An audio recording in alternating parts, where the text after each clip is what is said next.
ಇವಾಗ ಈ ತಿರಮಿಸು ಟ್ರೆಂಡಿಂಗ್ನಲ್ಲಿದೆ. ತುಂಬ ಜನ ಇದನ್ನು ಟೇಸ್ಟ್ ಮಾಡಿರ್ತಾರೆ, ಇನ್ನು ಕೆಲವರು ಟೇಸ್ಟ್ ಮಾಡಿರೋದಿಲ್ಲ. ಕೆಫೆಗಳಲ್ಲಿ ಸಿಗುವಂಥ ತಿರಮಿಸುನ ನಾವು ಮನೇಲಿ ಬಹಳ ಸುಲಭವಾಗಿ ಮಾಡ್ಕೊಳ್ಬೋದು. ಕಡಿಮೆ ಸಮಯ ಸಾಕು, ಹಾಗೆಯೇ ಇಂಗ್ರೀಡಿಯೆಂಟ್ ಕೂಡ ಕಡಿಮೆ ಸಾಕು. ನಮಸ್ಕಾರ ಎಲ್ರಿಗೂ, ವೆಲ್ಕಮ್ ಟು ಮೈ ಚಾನೆಲ್. ಕೆಫೆಗಳಲ್ಲಿ ಸಿಗುವಂಥ ಟೇಸ್ಟಿಯಾದ ತಿರಮಿಸುನ ನಾವು ಮನೇಲಿ ಹೇಗೆ ಮಾಡೋದು ನೋಡೋಣ.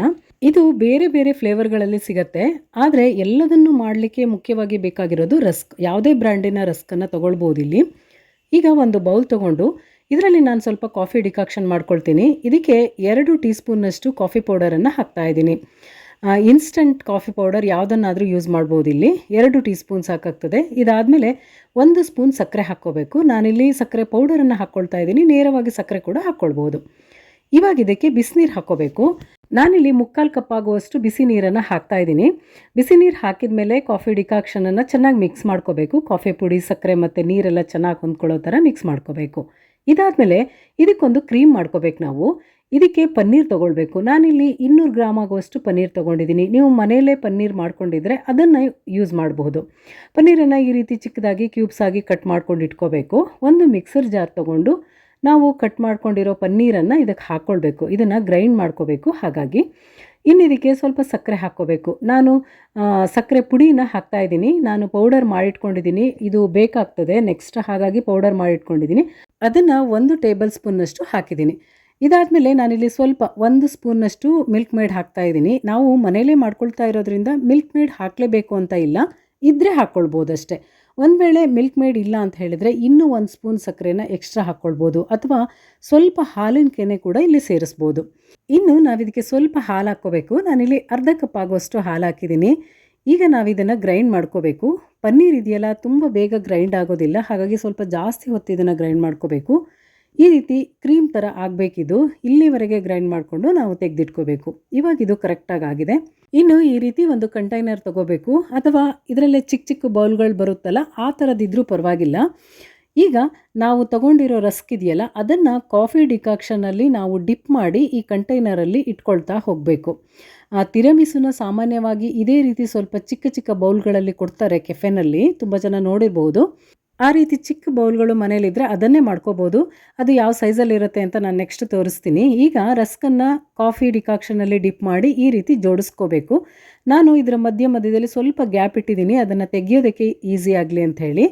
ಇದಾದಮೇಲೆ ಇದರ ಮೇಲೆ ನಾವು ಪನ್ನೀರ್ ಕ್ರೀಮ್ ಮಾಡ್ಕೊಂಡಿದ್ದೀವಲ್ಲ, ಅದನ್ನು ಈ ರೀತಿ ಸ್ಪ್ರೆಡ್ ಮಾಡ್ಕೋಬೇಕು. ಸ್ವಲ್ಪನೂ ರಸ್ಕೆಲ್ಲ ಕಾಣದೇ ಇರೋ ಥರ, ಆಮೇಲೆ ಆ ಗ್ಯಾಪ್ ಎಲ್ಲ ಮುಚ್ಚೋ ಥರ ನಾವು ಈ ಪನ್ನೀರ್ ಕ್ರೀಮನ್ನು ಈ ರೀತಿ ಸ್ಪ್ರೆಡ್ ಮಾಡ್ಕೋಬೇಕು.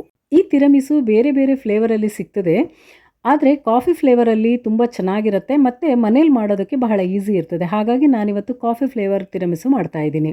ಒಂದ್ಸಲ ಪನ್ನೀರ್ ಕ್ರೀಮನ್ನು ಈ ರೀತಿ ಸ್ಪ್ರೆಡ್ ಮಾಡಿ ರೆಡಿ ಮಾಡಿ ಇಟ್ಕೊಂಡ್ಮೇಲೆ ಇನ್ನೂ ಇದಕ್ಕೆ ಇನ್ನೊಂದು ಲೇಯರ್ ರಸ್ಕನ್ನು ಇದೇ ರೀತಿ ಕಾಫಿ ಡಿಕಾಕ್ಷನಲ್ಲಿ ಡಿಪ್ ಮಾಡಿ ಇಡಬೇಕು. ನಾವು ಮೊದಲು ರಸ್ಕ್ ಇಟ್ಟಿರ್ತೀವಲ್ಲ, ಅದರ ಮೇಲೇ ಇನ್ನೊಂದನ್ನು ಇಟ್ಕೊಳ್ಳೋದು ಇದೇ ರೀತಿ. ಈಗ ಮತ್ತೆ ಕ್ರೀಮನ್ನು ಸ್ಪ್ರೆಡ್ ಮಾಡಬೇಕು, ಗ್ಯಾಪ್ ಎಲ್ಲೂ ಬಿಡದ ಹಾಗೆ, ಆಮೇಲೆ ರಸ್ಕ್ಗಳೆಲ್ಲ ಕವರ್ ಆಗೋ ಹಾಗೆ ಮತ್ತೆ ಕ್ರೀಮ್ ಹಾಕ್ಕೊಳ್ಳೋದು. ಈಗ ಆಲ್ಮೋಸ್ಟ್ ಆಗೋಯ್ತು. ಈ ರೀತಿ ಪನ್ನೀರ್ ಕ್ರೀಮ್ ಹಾಕಾದ್ಮೇಲೆ ಇದರ ಮೇಲ್ಗಡೆ ಸ್ವಲ್ಪ ಪೌಡರ್ ಶುಗರನ್ನು ಹಾಕಬೇಕು. ಹಾಗಾಗಿ ನಾನು ಸಕ್ಕರೆನ ಸ್ವಲ್ಪ ಪೌಡರ್ ಮಾಡಿ ಇಟ್ಕೊಂಡಿದ್ದೆ.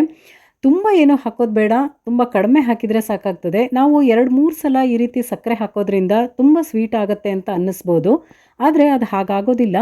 ಇದೆಲ್ಲವೂ ಈ ರಸ್ ಜೊತೆ ಮೆಲ್ಟ್ ಆಗುತ್ತಲ್ಲ, ಸಕ್ಕರೆ ತುಂಬ ಇದೆ, ಸಿಹಿ ತುಂಬ ಇದೆ ಅಂತ ಅನಿಸೋದೇ ಇಲ್ಲ ರೆಡಿ ಆದಮೇಲೆ. ಈ ರೀತಿ ರೆಡಿ ಮಾಡ್ಕೊಂಡ್ಮೇಲೆ ಇದರ ಮೇಲ್ಗಡೆ ಸ್ವಲ್ಪ ಕೋಕೋ ಪೌಡರನ್ನು ಹಾಕ್ಕೊಳ್ಬೇಕು.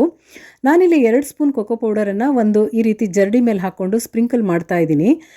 ನಾವಿದನ್ನು ಫ್ರಿಜ್ಜಲ್ಲಿ ಇಡಬೇಕು. ಫ್ರಿಜ್ಜಲ್ಲಿಟ್ಟು ತೆಗೆದ ಮೇಲೆ ಅದನ್ನು ಸರ್ವ್ ಮಾಡುವಾಗ ಕೂಡ ಸ್ವಲ್ಪ ಕೋಕೋ ಪೌಡರ್ ಹಾಕೋಬೇಕಾಗತ್ತೆ. ಹಾಗಾಗಿ ಈಗ ತುಂಬ ಹಾಕೋದೇನೋ ಬೇಡ, ಅಂದರೆ ಒಂದು ಲೇಯರ್ ಇದಿಷ್ಟು ಕವರ್ ಆಗೋ ಥರ 1 ಲೇಯರ್ ಆಗುವಷ್ಟು ಹಾಕ್ಕೊಳ್ಬೇಕು. ನಾನಿಲ್ಲಿ ರೆಡಿ ಮಾಡಿ ಇಟ್ಕೊಂಡಿದ್ದೀನಿ ನೋಡಿ, ಈ ರೀತಿ ಮಾಡ್ಕೋಬೇಕು.